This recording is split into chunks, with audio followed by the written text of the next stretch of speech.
G'day guys and gal. Boy oh boy am I excited to return to this series. The End Times is a part of Warhammer Fantasy that I am really passionate about, not because I like it, but because I know how to make it better. Now fixing the End Times for the Elves, Lizardmen and Dari was a bit of a bitch due to how many plot and lore points they have, sometimes forcing me to bend not just the End Times lore, but also sometimes the pre-End Times lore to create the story I wanted to make, i.e. reviving certain sub-characters with no explanation. So just to avoid confusion for this video, Borgio the Besieger is alive and did not die via a poisoned fork wound while he was in a bathtub.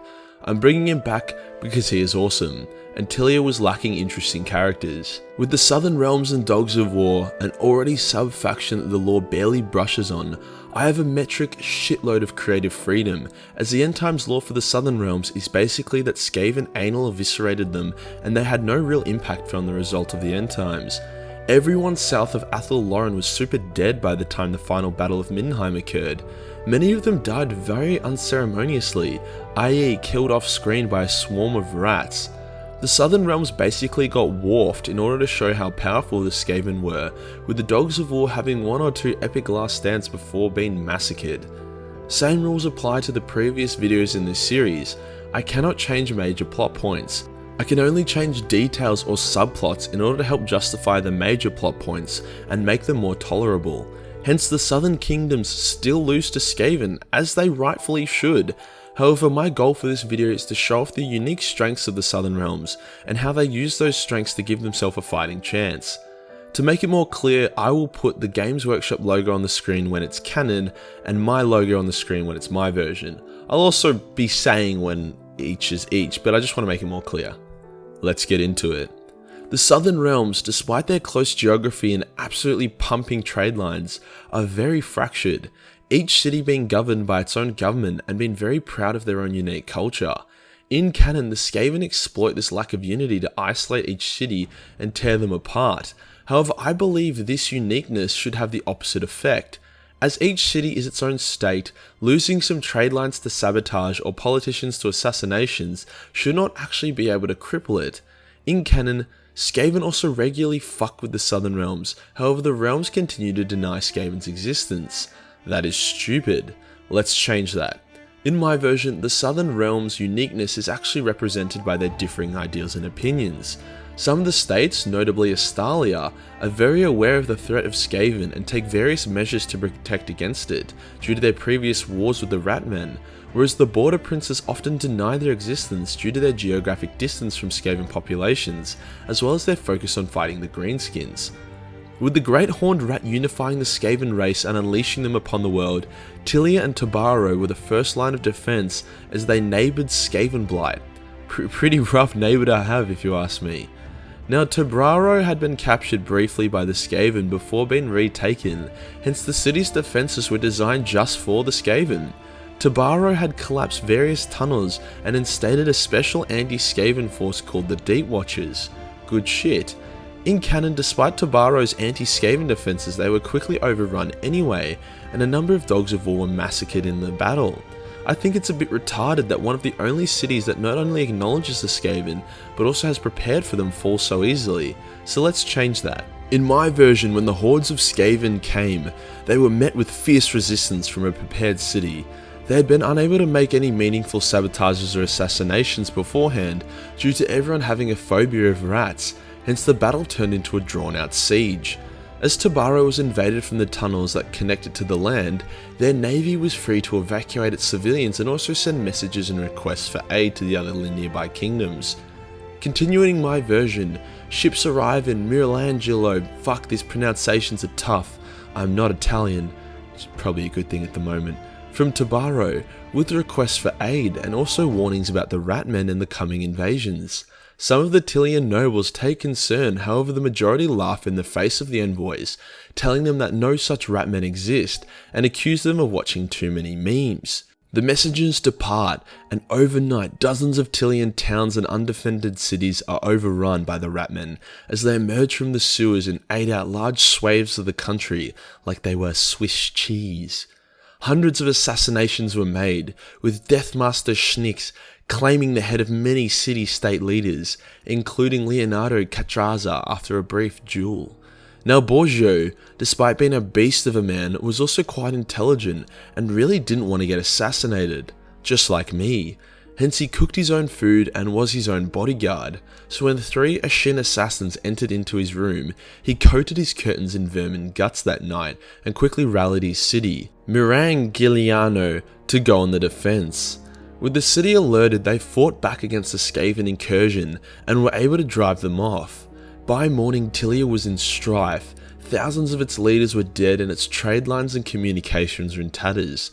Only Borgio held his city together and prepared its defences. Now that's all my version. In canon, Tilia gets anal raped and everyone who survives the onslaught flees to the Empire's refugees. That's it. At least in this version, Skaven still are shown as the threat they are in ruined Tilia, but there is still resistance and it's not just some insulting walk in the park for them. Basically everything I say in regard to Tilia from now on is my version, as there is no canon alternative. The other Tobarro messengers reach the border princes in Astalia. The leader of Astalia, Lupio Sunscribe, takes the warnings really seriously, as he has first-hand experience fighting the Skaven. The Astalian fleet departs to their neighbour's aid, led by Vormir Gassa, while some border princes laugh off the messengers and even put some of them to death for making such absurd claims. Gashnag the Black Prince receives the message and takes it seriously, thanking the messenger but provides no support to Tobarro. I think this accurately represents what should have happened, as it highlights just how unique each realm is from each other, and also pulls various named characters into the fray. Characters that otherwise were not mentioned at all during the end times, despite being really interesting.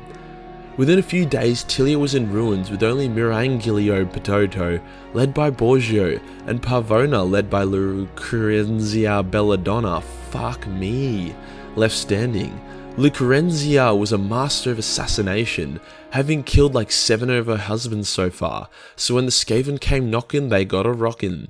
That combined with her surprisingly tactical prowess, as well as being a master sorceress, meant that she was able to hold her city together. Tobarro was on the brink of collapse when the much needed Astalian reinforcements arrived.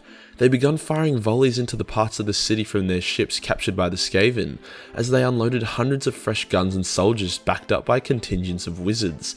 The reinforcements were able to drive the Skaven back into the tunnels and reset up their defences.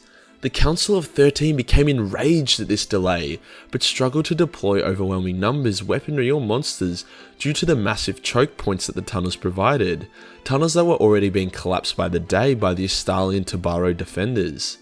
Ikit lost his patience for the Council's bullshit and hatched his own plan. He had been testing various weapons of mass destruction deep in the earth, however wanted to try out one of his promising prototypes above the surface. Hence, as the Council of 13 continued to bicker and waste time, Ikit boarded a single Skaven vessel and navigated his way using his warp-twisted science to the harbour of Tobarro. From there he fired his new modified Doom rocket, the precursor to the devastating Moonbuster he was working on, straight at the unsuspecting city. The explosion was so large it shook the earth. Within a blink of an eye, a green warp firestorm incinerated and blew up the city. The defenders only felt the heat on their backs for a second before they were completely emascerated. The current war for Tobarro and every war that ever would have been fought over the city had come to an end. The explosion did not go unnoticed. The mushroom cloud it created was visible from Astalia all the way to Tilia. Hundreds of kilometers of land was destroyed and rendered a lifeless warp-radiated wasteland. The council were like, "What the fuck, Ikit?" And Ikit was like, "What the fuck do you mean? What the fuck? I just won the fucking war for us. Go back to fucking each other's clits, you useless odd shitbags." That's how they sound, yeah. Hence, Ikit returned to his workshop, pleased with the test fire of his rocket, as he continued to tweak the design to make the explosion bigger. With Tobarro's land now uncrossable due to the warp radiation, and the Tilian Sea now too dangerous to cross from the storms created by the explosion, Astalia was now cut off from Tilia, and could not send any reinforcements to relieve the now massive siege that surrounded Tilian's 2 remaining cities. Siege mastery goes both ways. Borgio's knowledge of how to crack open a defense also provided him with the insight on how to stop the crack in the first place, hence wave after wave of Skaven were massacred by the Tilian defenders. They offered no weakness in their fortifications, with Borgio himself slaying countless warlords in combat. Lucrezia led a fierce defense of Pavona, being able to hold it against the Skaven due to most of their war effort being directed towards Mirangliano. Unable to tolerate the delays against the plans any longer, the Council of 13 summoned the Deathmaster on an important task, killing Borgio. The plan was set and another wave of Skaven assailed the city. This wave was not supposed to make any real progress against the city. It was designed to lure Borgio somewhere preferable for him to die. They needed to lay the bait. The Skaven targeted one part of the wall, suffering horrific casualties as they were packed tighter than a nun's vagina, making AoE spells and artillery absolutely devastating. However, they managed to get some of their rats onto the walls, forcing Borgio to join the combat to drive them back. With Borgioing some bitches, the rat's foothold was slipping and the attack seemed like a waste, until the Deathmaster exploded from the mountain of rat corpses and instantly began his frenzied attack on Borgio. Borgio hit hard, but he did not hit fast, with the Deathmaster dodging all of his blows until he was right in front of our bearded badass. In a flick of a clit, the Deathmaster sliced and diced Borgio in a dozen places, finishing with a deep cut to the throat before kicking him off the very walls he protected. With that, the Deathmaster retreated and the defenders cast out the wave of Skaven. The attack had left thousands of vermin dead, however that was nothing compared to the damage done to Tilia. With Borgio gone, the defense fell to a veteran commander. Despite the commander's valiant efforts, the city was soon overrun, as cracks, invisible under Borgio's command, were now exploited. Within 3 days of Borgio's death, every single Tilian within Michelangelo, Leonardo, was killed. With Michelangelo infested with rats, the Skaven army turned their attention to Pavona, still held by Lucrezia and the last of Tilia's resistance. Despite her prowess, once the main Skaven army arrived, the walls of Pavona were destroyed by sustained warp lightning cannons and overpowered Skaven bullshit. Battle broke out in the streets as the last of Tilia fought for the survival of their country. Lucrezia barricades herself within her palace, directing magical attacks from her balcony. However, it was not enough. The Skaven did not have the patience to siege her palace, hence the Deathmaster was once again deployed. As the Deathmaster slid into her chambers like a shadow, he taunted her, using his dark magic to confuse her and strike fear into her heart. He underestimated her. Lucrezia had been an assassin all her life and a practitioner of shadow magic, hence when the Deathmaster finally struck, he found his blades parried by her own. In a fury, he struck at her again and again, her dual daggers blocking each attack. However, she soon saw that she could not hope to match him in combat and was seconds away from losing her head. Hence, in her home country of Tilia, in the city she lived in, her own city, Lucrezia did the first selfish thing of her life. She did not try to run. With her magic, maybe she could have. She decided to deal a blow to her enemy that would change the course of the end times. She allowed herself to be disarmed and baited the warp blade that dug deep into her abdomen. The Deathmaster smiled, enjoying the moment as he watched his difficult prey die. So focused was he on the kill that he did not see Lucrezia remove her hidden stiletto from his place and stick it in his neck. He roared and tore apart Lucrezia in a rage, slicing so much and so fast her body was shattered into 1,000 pieces and cast across the room. The blade she used was too small to cause meaningful physical damage, however the poison on it was a different story. A deadly mix from various poisonous creatures and plants from Lustria. The Deathmaster was quite familiar with poison, and was only saved from the quick death it offered due to his body as a Skaven, his blessings from the Horned One, and his own magic. Despite all of those, the poison was slowly killing him, hence he rushed to Lustria with all due haste, intending to discover a cure by tracing the poison to its source, abandoning his original orders of assassinating the High King of the Dawi, Thorgrim Grudgebearer. This explains why the Deathmaster in my Lizardman Explained video is in Lustria instead of his canon position, which is in the mountains near the Dwarven Holds. With Lucrezia dead, Pavona fell and Tilia was crushed, the few survivors retreating to the Empire or Sartosa for temporary protection. Lupio soon heard of the fall of Tobarro and Tilia, and he knew Astalia was next. He did not idly wait for the Vermintide. He sent out a message to every dog of war scattered throughout the world to come to the aid of the southern kingdoms. He promised them everything: gold, land, power, anything that would bring them home. Many of the mercenaries took up his offer, but denied payment. The southern realms had been their home too, and to see half of it destroyed and the rest threatened in mere weeks was motivation enough. There would be some time before the dogs of war would return home, so Lupio had to hold his lands in the meantime. The Skaven divided their forces from Skavenblight into two armies. One would go to the border princes and wreck their shit, and the other would go to Astalia. After the destruction of Tilia and Tobarro, the Skaven were arrogant in their approach. This was fine for the unsuspecting dumbass border princes, not so much for Lupio. In canon, the Skavens sweep across the border princes, quickly massacring half of their lands.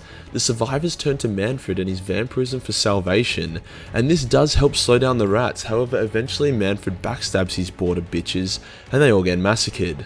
On the right track in terms of storytelling, but we can make it better. In my version, the Skaven assault the border princes and destroy half their lands, and the remaining lands turn to Manfred for salvation, just like canon. However, one border prince they cannot defeat is Gashnag the Black Prince. The Skaven swarm his city like the rats they are, and he massacres them like the rats they are, using his Stagori powers to great effect. His defense buys time for the other border princes, undead or not, to rally together and counterattack at the Skaven, holding the line for a time. In the meantime, the Skaven army heading to Astalia is caught in an unexpected situation. The Astalian army has rode forth to meet them in the field. Now, the Skaven weren't prepared for a land battle. It is harder to deceive and cheese your enemy when the ground is reasonably flat. The Skaven also do not march in a formation, so when they came over a hill to see thousands of guns, dozens of cannons and thousands more angry Astalians waiting, their grey seer could only say, "Oh fuck me," before being blown apart by the most aggressive volley Warhammer had ever seen. Within seconds, thousands of Skaven died as cannonballs, bullets, arrows and shrapnel tore through their flanks. The warlord tried to rally his still massive army, and just as they began to form up, a huge force of cavalry led by Lupio himself smashed into the flanks of the Skaven army in a double envelopment move, killing thousands more Skaven. The rats couldn't even get their Plague Claw catapults and Warp Lightning cannons in firing position before the Astalian army was upon them. Despite the initial advantage for the Astalians, the battle was still hard fought.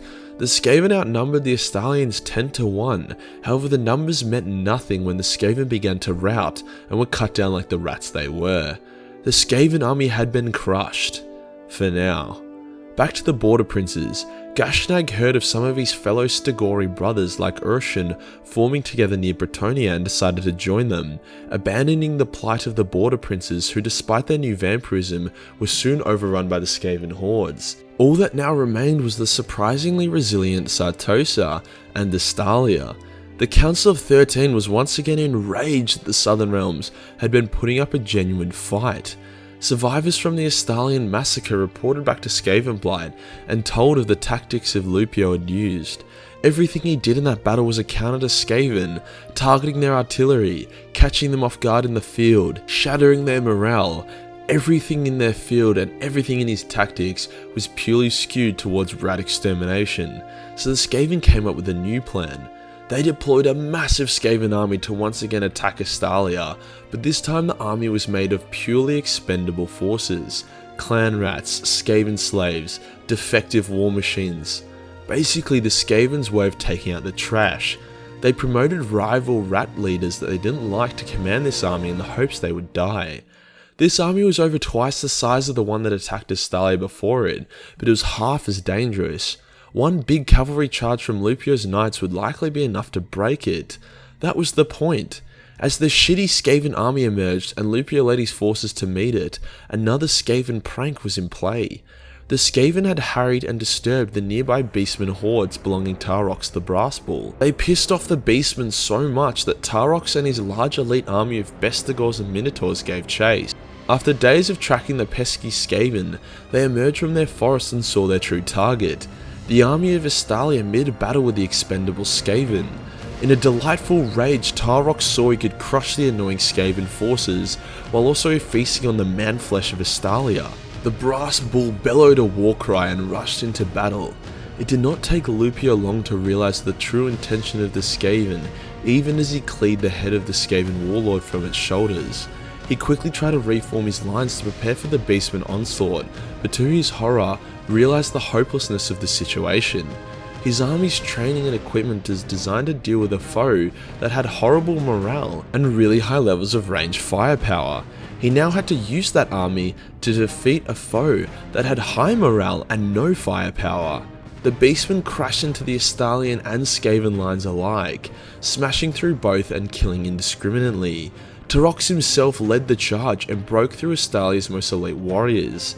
Lupio knew that only by killing the brass bull could he hope to save his people, so he rode forth and charged his flaming lance straight at the beast's heart. A direct hit. However, it was not the brass that broke. The lance shattered against the beast's brass hide. Tbh grabbed Lupio from his saddle and held him above his head for all his men to see. All the soldiers that had followed Lupio witnessed as Tbh ripped their lord in half, throwing each half in different directions of the battle.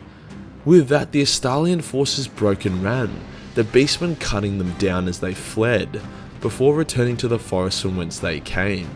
With the Stallion army defeated, the Skaven veterans from the war against the Border Princes were deployed against Astallia and tore the country to shreds, burning all the cities down in retribution for the inconvenience they caused. The Dogs of War sailed into Astallia to see the country a broken, burning ruin, so instead they sailed onwards to Sartosa, the only remaining city in the southern realms. The secret to the city's survival had been the return of Aranessa's Saltspite from her war against Count Noctilus. With her in command of the Saratosan armies, as well as her elite undead monsters, the Skaven had not been able to make any progress against her, hence they had turned their attention to the other realms of the south instead. Now that Sartosia is all that remained, the Skaven were able to allocate the full force of their armies against it. Now in canon there were two last stands of the Dogs of War. One was Sartosa and the other one was the Lucini Plains. Both were epic, but for simplicity's sake we're going to ditch the Lucini Plains battle and have their last stand at Sartosa instead, mainly so the always divided Dogs of War can unite. The last of the dogs pour into their city and prepare it for a siege. Millions of refugees from all over the southern realms had gone to Sartosa for safety, and the city was in the process of sailing them off to a safer place.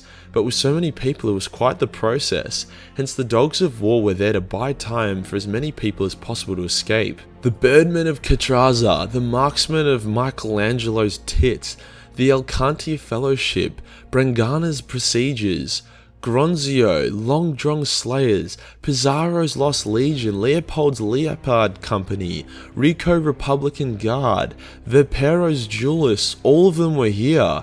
Even Asarnil, the Dragon Lord, came. The Skaven army came forth time and time again, and was slaughtered by the tens of thousands against the fury of the dogs.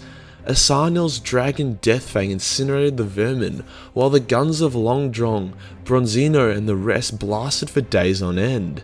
Aranessa's forces held an unbreakable line against the rats, even as the walls were blasted to bits by the Skaven artillery. Soon every last bullet, arrow and cannonball within Sartosa had been spent, yet there were still tens of thousands of people to evacuate, hence the Dogs of War drew their blades and charged forth from the breaches in their wall, and slammed into the Skaven lines, a move that the Skaven did not anticipate.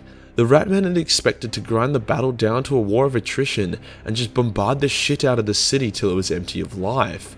The charge had come at an unexpected time, hence it was the Skaven slaves and range units that felt the first fury of the Dogs of War, not a line of storm vermin which the Skaven would have preferred. The dogs did not charge out in an act of victory or to turn the tide of the battle. They needed to get the Skaven war machines to cease their fire on the city, so the last of the civilians could safely board the very ships the dogs had sailed in. Despite their legend, the Dogs of War were cut down by the man, each taking at least a dozen Skaven with them. Down to their very last few troops, Aranessa turned to Asarnil and said, "Do not die here, there are still things you can do for this world." Asarnil saw that Deathfang was wounded, a result of the thousands of warp bullets it had been shot with. He did not want to leave his brothers in arms to die without him. It was only the words of Lorenzo Lupo who told Asarnil to get the fuck out of there before the Dragon Lord finally flew off. With the dragon gone, the remaining armies of the Dogs of War and Sartosa were finally killed. Aranessa herself cleaved a path through the Skaven horde to the cliffs before jumping off into the water and swimming away. The Skaven entered the city but were enraged to find it empty. The Dogs of War had saved their people. Their death was not in vain. Other than it kind of was, because the world ended anyway, but we don't talk about that. In canon, this last stand did happen, but it did not involve Aranessa, and a number of other Dogs of War were not present. Assassinations also did die during this battle along with his dragon, but I decided to keep him in as it allowed the Dogs of War to have a presence in the final battle of Middenheim, even if it's just a single Dragon Lord. And there we have it, my improvements for the Southern Realms in the end times. Exact same result as canon, but now it's a genuine story and all the characters are brought into the fold. The Skaven still win, but are no longer this bullshit cheese faction that can just flick and switch and insta-kill the entire world with no effort. I also aimed to capture how each southern realm was quite different from each other, i.e. the way Astalia took the threat seriously whereas the Border Princes did not. I also aimed to give the Dogs of War an even more epic last stand and allow them to live on through the survival of Assassinations. If you guys want to make any lore changes or suggestions on how I can improve this, then let me know in the comments below. I intend to make a video for all the races and factions and how to improve their end times, before eventually creating one big end times lore video that is only my version with none of the analytical stuff that I put in these, if that makes sense. If you guys enjoyed this video, then consider supporting me on Patreon. Only $1 gives you access to everything, including a boatload of Warhammer hentai. Join the Discord for more memes, and I'll see you in the next one. Peace.